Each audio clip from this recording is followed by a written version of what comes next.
حضور فرماتے ہیں، رب فرماتا ہے سورۃ فاتحہ آدھی میری ہے آدھی میرے بندے کی ہے۔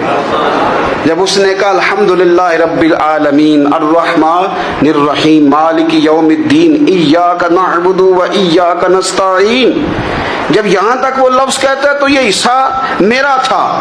اس نے اپنے رب کی تعریف کی، اور جب کہا نا اس نے اہدنا الصراط المستقیم، اب بندے نے التجائیں شروع کر دی۔ اس نے کہا کہ مالک بھی تو ہے، رحمان بھی تو ہے، رحیم بھی تو ہے، عبادت بھی تیری کرتے ہیں تو مدد بھی تو تجھی سے مانگنی ہے نا۔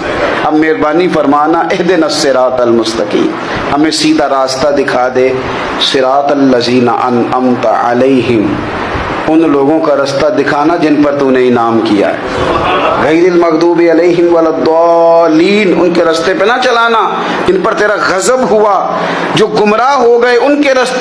تو نماز میں جب ترجمے پر آپ کا غور ہوتا ہے تو آپ کا تو دل خود